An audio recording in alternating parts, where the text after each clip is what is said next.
Sabaydi. Sabaydi. Hello. Sabaydi. Hello. Do you have room? How much? One night 150. One night 150. It's around $9. Tamam, bu gece kalalım zaten. Okay. Yes, one night, tonight. Yeah.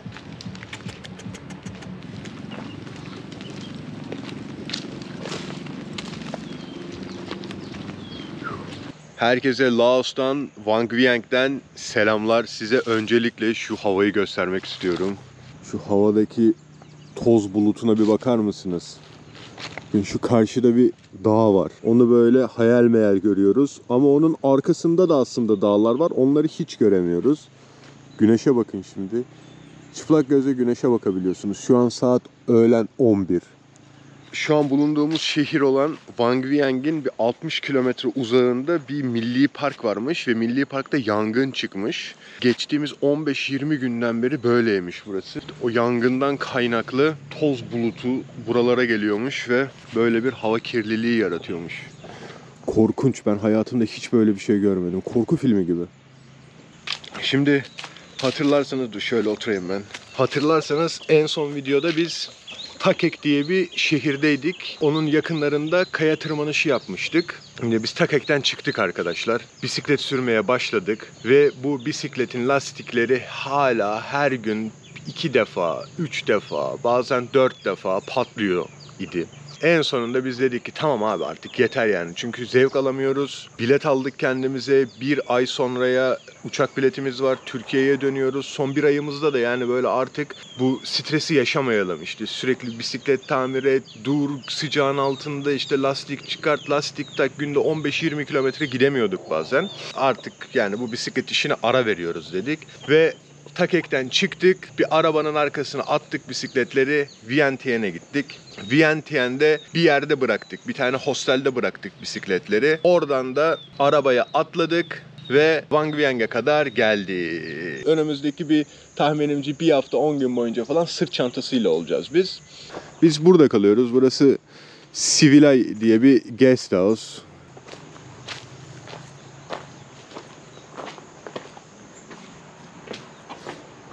Günaydın. Günaydın. Odamızda böyle bir oda. Şimdi hızlı bir şekilde eşyalarımızı toplayıp şehir merkezine doğru gidiyoruz. Bugün neler yapacağımızı anlatacağım birazdan. Drone aldık. Su alalım. Okey. Hazırız. Hadi çıkalım.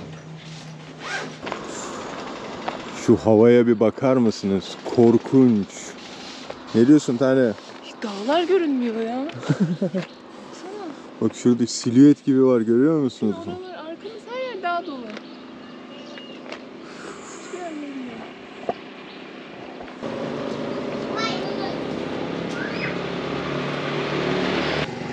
Biz buranın etrafında birazcık gezeceğiz, Vang Vieng'in etrafında. Onun için bir motor kiralamak istiyoruz kendimize. Şimdi bir motor bulacağız.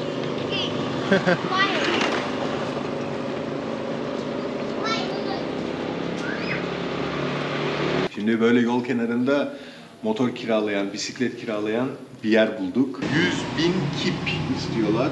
Oda numaramızı yazdık, adımızı yazdık falan, bilgilerimizi yazdık buraya. My passport? Yes. Depozito olarak pasaport istiyorlar. Motoru alıp gitme diye.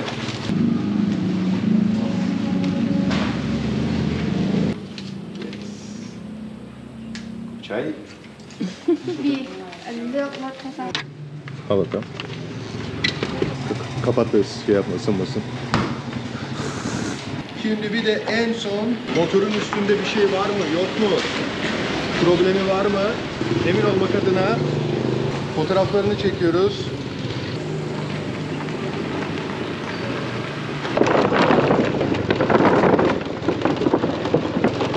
Nepal gibi ya. Burası acayip Nepal'e benziyor bu şehir. Evet, serinliyor insanlar.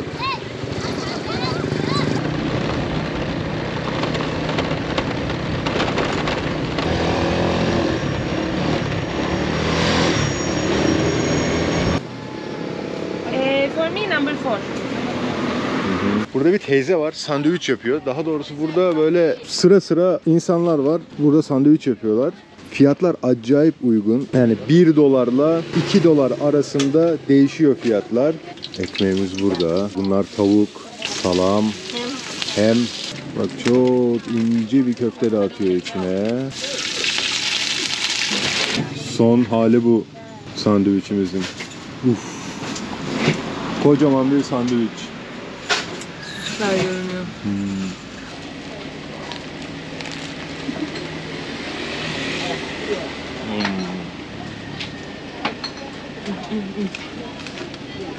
Blue Lagoon diye bir yere gidiyoruz. 10 kilometre yolumuz var. Allah aşkına ya.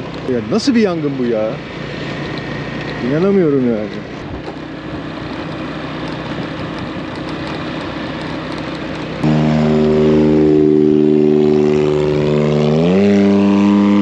Bak böyle araçlar da kiralıyorlar. Neydi? Bugi miydi bunun adı? Bugi. Bir saatte 130. Öyle mi? Güzel, iyi fiyat. 10 dolar. 10 dolar değil bile be. Nasıl kullanılıyor? Onu öğrenmek için, mantığını anlamak için bile kiralanır yani. İsterdim ama biz buna vereceğimiz parayı tırmanışa vereceğiz. Her şeyi aynı anda yapamayız maalesef.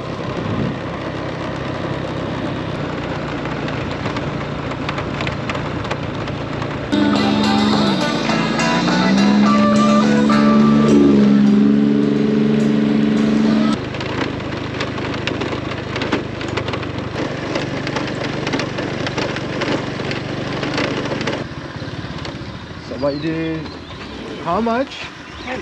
10? 10, 10, 20. Or 5, 5, 10. 10, 10, 20 or 5, 5, 10. 10 is good. Kopçay.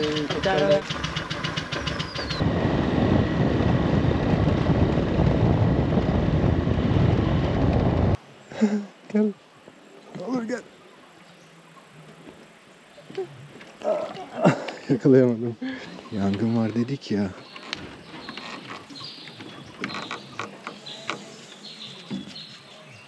Görüyor musunuz? Kül yağıyor.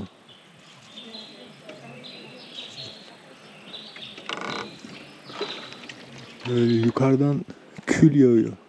Bak aha. Bir tane daha. Şimdi geldik biz Blue Lagoon'a.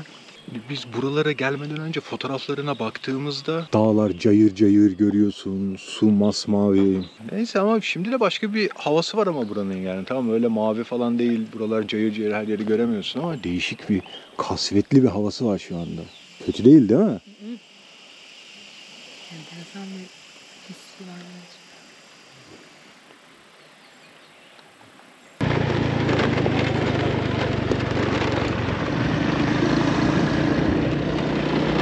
Uf.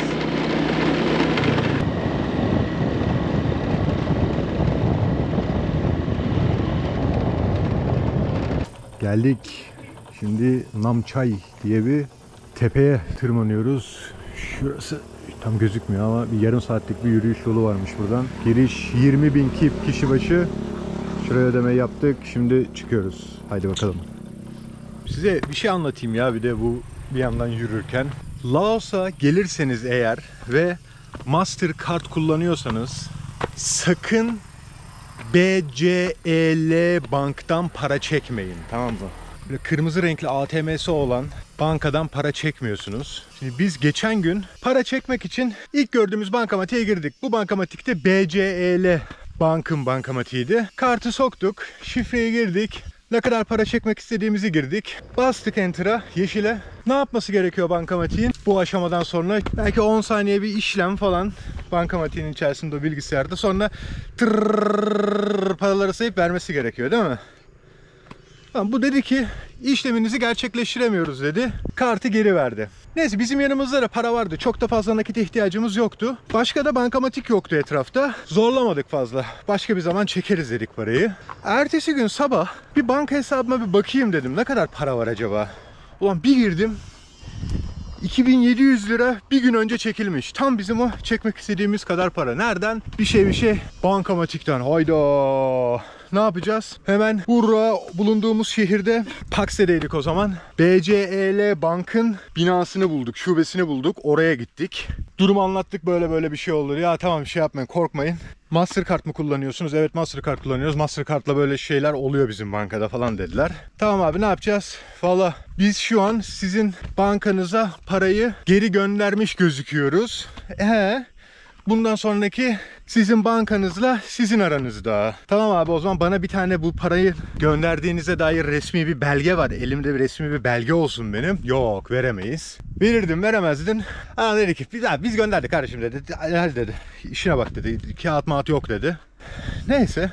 Ziraat Bankası kullanıyorum ben. Ziraat Bankası'nı aradık. Ziraat Bankası'nın telefon uygulamasının içinde bir bölüm varmış bu işler için. Bankamatikte para çektin de bankamatik sana parayı geri vermedi. Neyse, oraya girdik. Durumu anlattık. Bir hafta sonra para geriye yattı ama o bir hafta yatacak mı, yatmayacak mı? Aha, ne zaman yatacak? Çünkü başka yere de gidiyoruz. Uzaklaşıyoruz o bulunduğumuz şehirden de. En nihayetinde yattı para. Siz eğer ki Laos'a gelirseniz BCEL Bank'tan, bu bankanın ATM'sinden para çekmiyorsunuz. İyi de yürüdük bir yandan ha. Çıkıyoruz yani. Bayağı dikmiş. Bayağı dikmiş.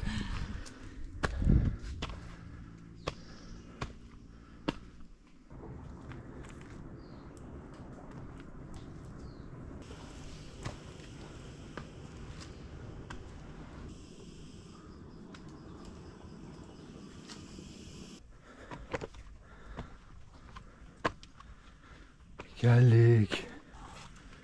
Geldik. De hiçbir şey gözükmüyor.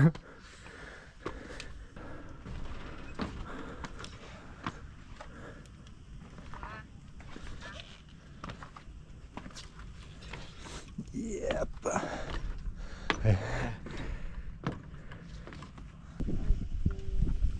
Motor koymuşlar buraya.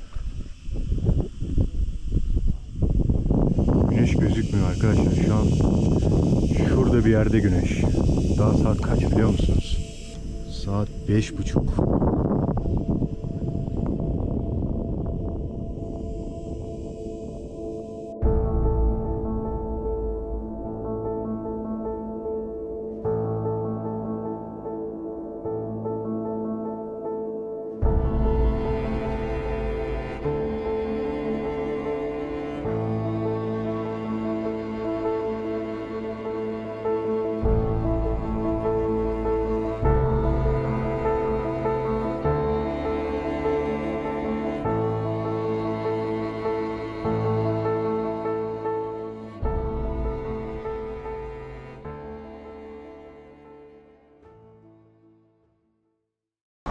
İğrenç bir Vang Vieng sabahından herkese selamlar.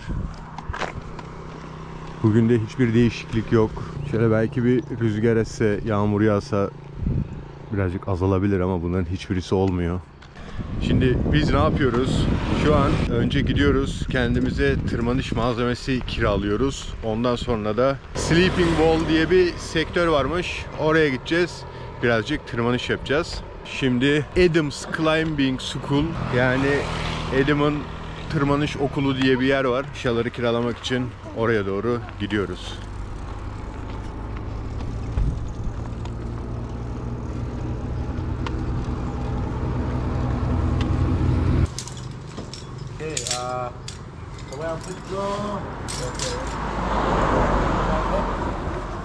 We have helmet. Oh yeah, we don't have time.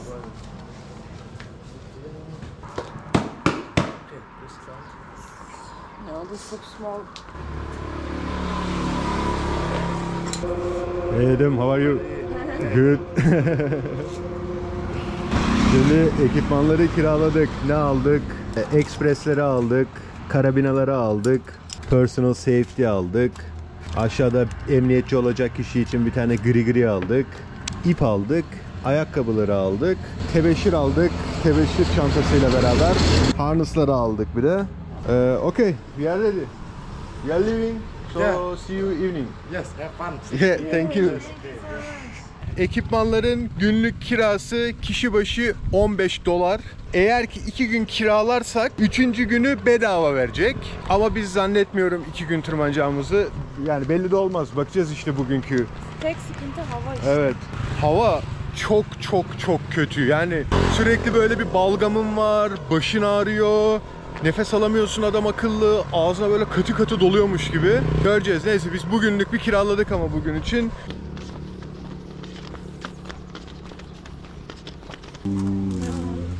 Kopçay. Bizim teyze sandviç yemeye geldik yine.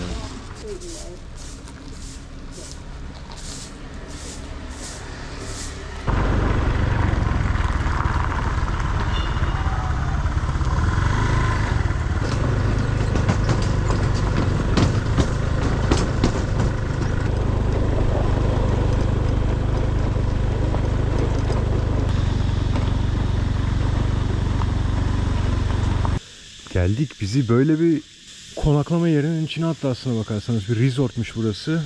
Böyle bu kayaların arasına girdiğimizde sanırım rotalarla karşılaşacağız.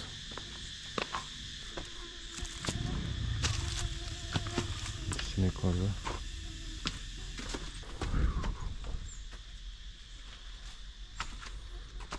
Şimdi geldik tırmanış yapacağımız yere. Burada şöyle bir problemle karşılaştık. Normalde tırmanış yapılacak rotaların altında isimleri yazıyor. Yani bundan önceki tırmandığımız yerde hepsinin altında isimleri yazıyordu.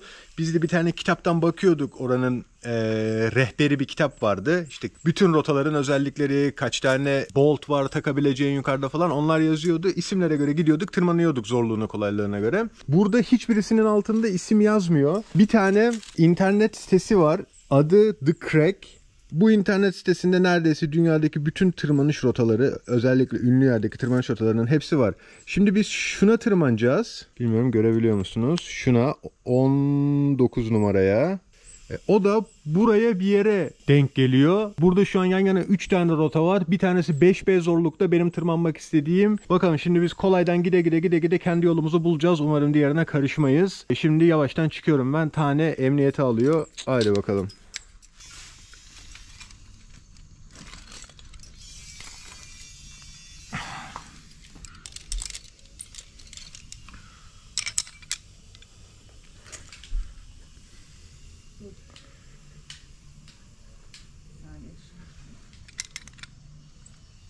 Klip.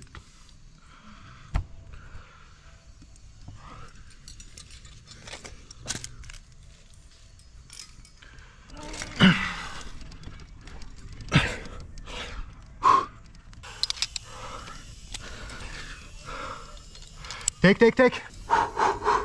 Okay. Şimdi bakın, en sona çıktık. Gördünüz mü? Kendi ipimi yukarıya kadar götürdüm. Şimdi bu ipi şuradan geçiriyorum ki aşağıya inebileyim. İlk önce şöyle bir düğüm atıyoruz. Sonra bu düğümümüzü burada karabinamıza takıyoruz. 8'limi açıyorum.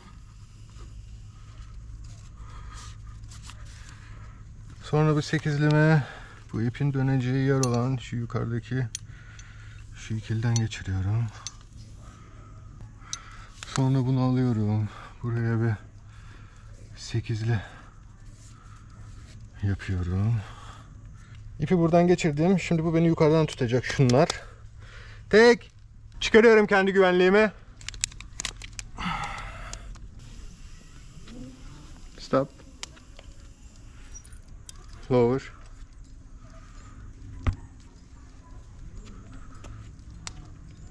Lower. Stop.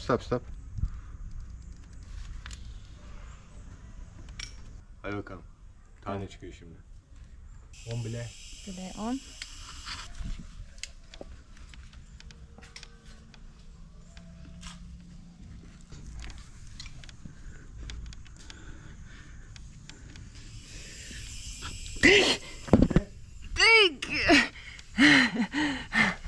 Teşekkürler.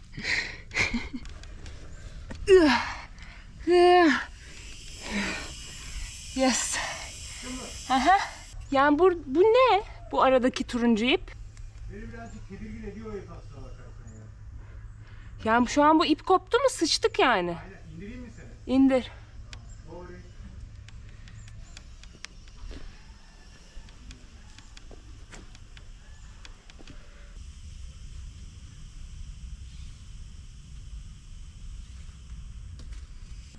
Ayrılıyoruz buradan. Vallahi buradaki sıkıntı adam akıllı rotaları bulamadık yani. Bir tane rota bulduk tırmanabileceğimiz. Şu rota işte biraz önce tırmandığımız rota.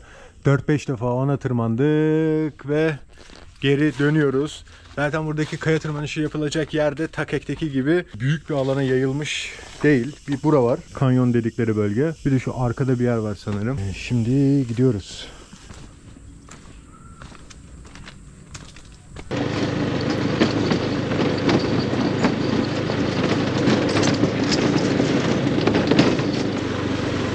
Bak burası hep bizim sandviç yediğimiz yer. Bak başka sandviççiler de var ama. Her yerde sandviççi var. Bak bu da bir sandviççi. Evet, bak sol tarafta manav, efendime söyleyeyim, barbekücüler, mangalcılar.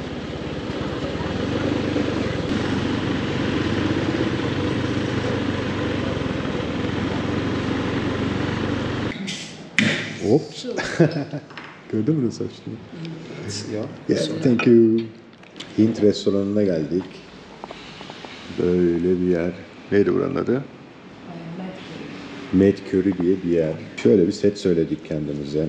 Bu palak panir, ıspanak püresi ve peynir diyebilirim buna. Bu chana masala, bayağı bir nohut yemeği ama bol baharatlı. Bu da mercimek. Bizim kara şimşek gibi düşünün işte.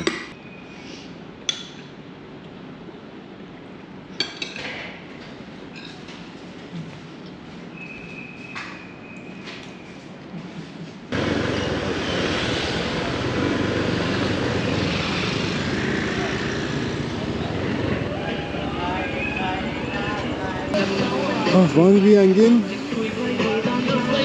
Walking Street'ine geldik. Böyle pazar yeri açıyorlar akşam.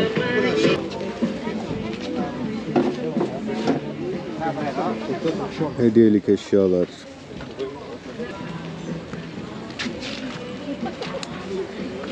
Tişörtler. Burada da Kapadokya gibi balon uçuruyorlar ama göremedik biz. Gerçi şimdi nasıl görelim? Havaya baksana, bu havada balona binilir mi?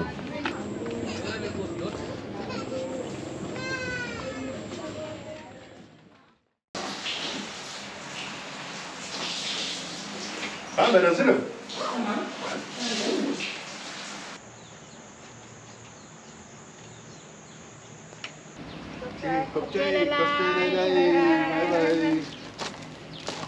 Wang Vieng'den ayrılıyoruz bugün.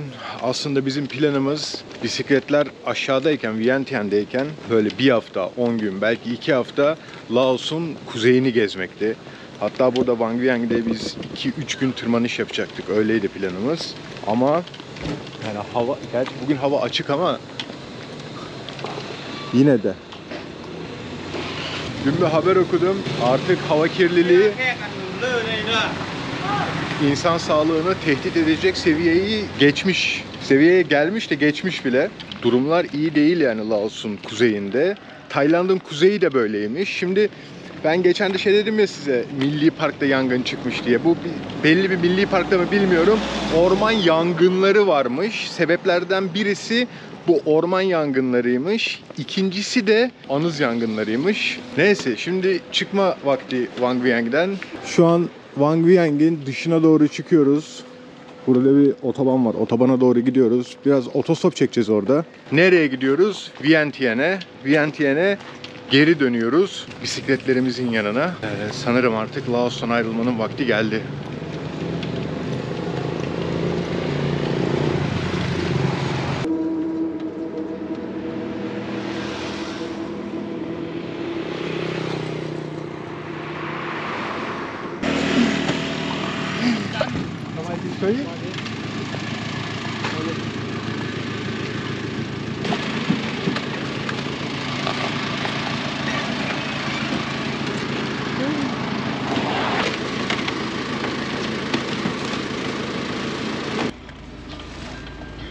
Water.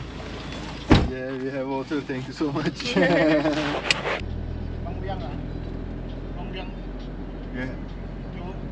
Yeah, we first came Cambodia, Dondet, Pakse, Takek, Vientiane, Wang Vieng, and now Vientiane again.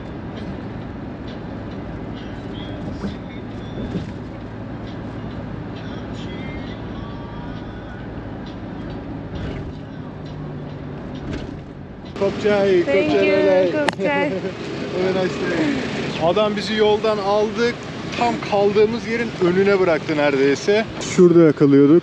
Süper oldu ya ama bir şey söyleyeyim mi? Otostopta konuşamadığın zaman yanındakiyle acayip uykun geliyor, tamam mı? Ve yani bir adam arabasını almış seni o kadar, birazcık hani böyle bir uyumak birazcık ayıp da oluyor aslına bakarsanız. Tane arkada oturuyordu, o zaten uyudu arkada. Ben önde gözlerim gidiyor diye uyanıyorum böyle uykudan. 1,5 saat sürdü ama böyle bir uyanıklık arada geldik. Hiç konuşmadık adamla neredeyse. Bir arabaya binince birazcık konuştuk, ondan sonra hiç konuşmadık. Hep yola bak. Çok güzel müzik çalıyordu. Evet, süper müzik çalıyordu arabada.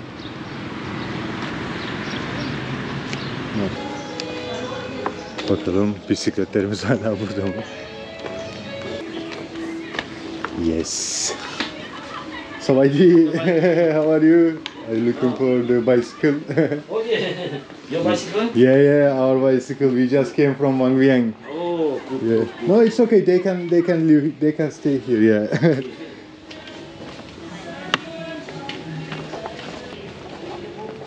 We didn't book. You have room? You have room? Sawadee, how are you? Tanımadılar herhalde.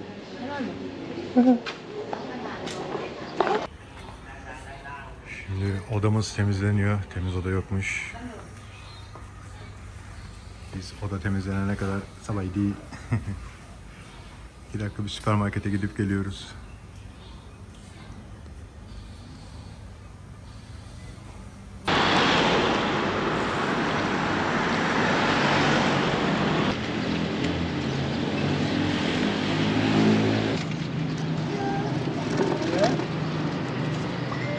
Evet, Parkson diye bir alışveriş merkezine geldik biz şimdi. Bisikletleri şuraya yana bıraktık otoparka. 3'er bin kip para verdik. Hadi bakalım. Laos'taki ilk alışveriş merkezimiz burası. Parkson. Sawadee.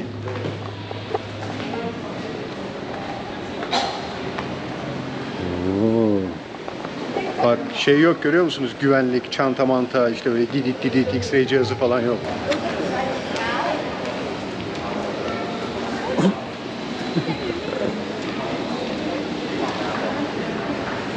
Şimdi size böyle her şeyin teker teker fiyatını değil de temel besin maddelerinin fiyatlarını göstermek istiyorum. Makarna Güneydoğu Asya'da pahalı bir şey.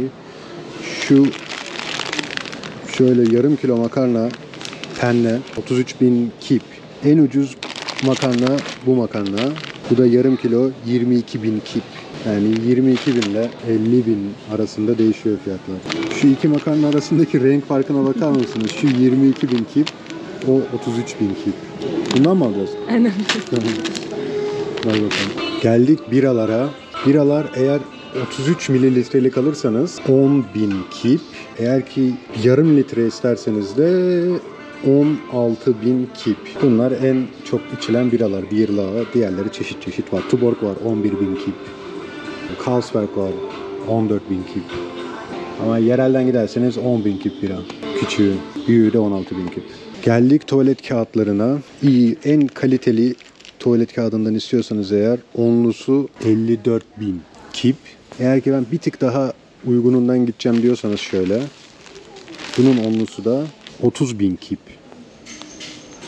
Bu memleketlerde yoğurt bulması zor. Ama Laos'ta öyle büyük marketlerde bulunabiliyor yoğurt. Şu yoğurt 400 gram ve fiyatı 28.000 kip. Ekmek, tost ekmeği 23.000 kip, 480 gram. Burası da et ve balık reyonu. Bakın kalamarlar var. 220.000 kip. Jumbo karidesler 280.000 kip. Tavuk but 85.000 kip. Dana eti 160.000 kip kilosu. Tavuk kanat 80.000 kip. Kıyma 100.000 kip. Bu taraf domuz mamulleri. Domuz ucuz ya. Şu et 100.000 kip mesela. Aynısının danası 170.000 kip. Burada somonlar var. Kilosu 690.000 kip. Şu 2 kiloymuş. Geldik abur cubur reyonuna. Pringles'lar 26.000 kip, büyük Pringles'lar. Küçükleri de 14.000 kip. Cipsler de küçük boy Lay's 12.000 kipken büyük boy Lay's 34.000 kip. Bu yosunlu Lay's. Bu sushi'nin etrafına sardıkları yeşil şey var ya, o. Acı kalamarlı bu. Barbekü, mangallı.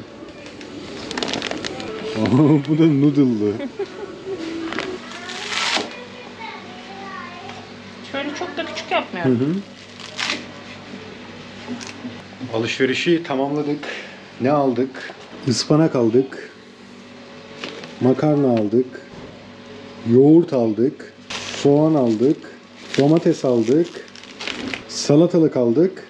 Başka da bir şey almadık. Şimdi kendimize salçalı makarna ve yanına da ıspanak yemeği yapacağız. Bu yaptığımız alışveriş hepsi 110.000 kip tuttu.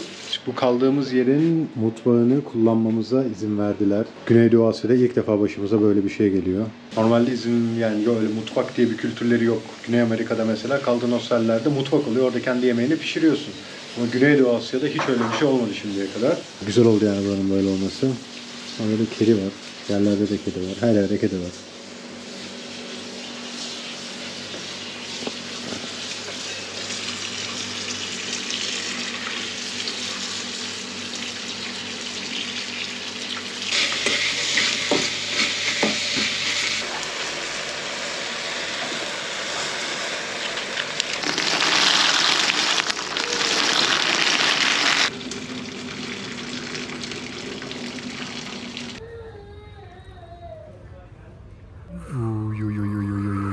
Yoğurtlu ıspanak.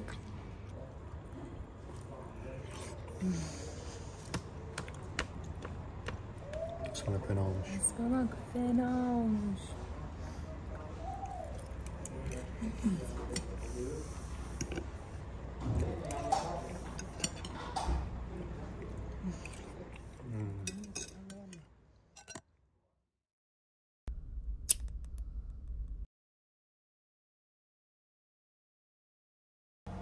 Maybe inner tube is old. Maybe problem from inner tube.